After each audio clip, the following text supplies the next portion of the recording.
what's needed for her, and then also how can we track trends and pay attention to maybe the reproductive cycles of killer whales out in the wild.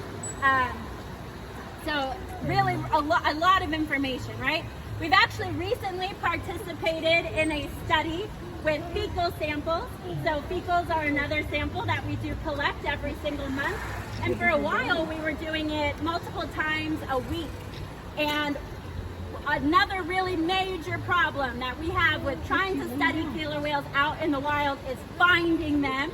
And then once you find them, how are we going to get information without being too disruptive, right? And so what we've done is we can study the fecal matter of the killer whales here that we know are healthy. We know exactly what they're eating. We know their age, whether they're male or female, their reproductive history. We have all of this information right at our fingertips.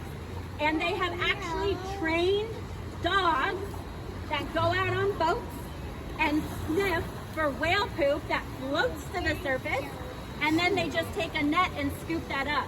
And because we have everything we've learned here at SeaWorld, we're able to compare and study the populations of killer whales that are out there. Much easier than finding the killer whales and having to actually restrain them to get a blood sample or other information. So again, only possible because we have the amazing ability to train these animals to do very simple behaviors. Roll over, pee in a cup.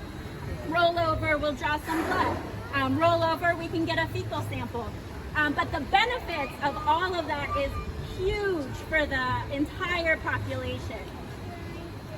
But with training, we have to make sure that we are maintaining these behaviors. And so that becomes a very normal part of our everyday. So this husbandry session is where we're really working on maintaining. We want to make sure that every time we ask for these behaviors, we're making it fun. We're making it what we call reinforcing. We're finding the things the animals seem to enjoy so that it's not a big task, a big to-do, which I feel like going to the doctor feels like for us sometimes.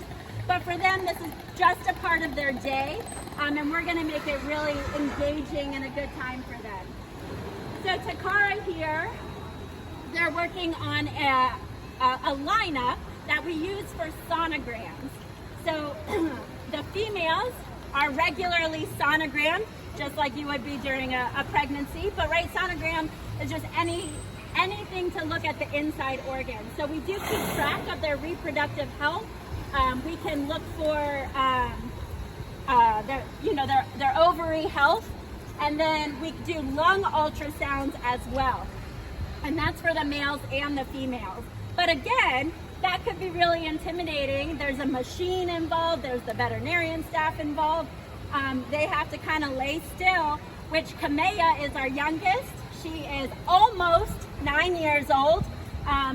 Sitting still long enough for a doctor to come in and look at all of those parts takes a lot of practice. And so mom here, Takara, she is 31 years old, so she's been doing this a long time. She's pretty much perfect. Kamea, we're gonna start a little bit shorter. Sometimes the best thing to do is ask her to be still for a short amount of time, and then we can wiggle around and have a lot of fun. And now we're gonna hold still for a little bit longer. Thank you for holding still. We're gonna go ahead and go run around and play. So that's how we train those behaviors.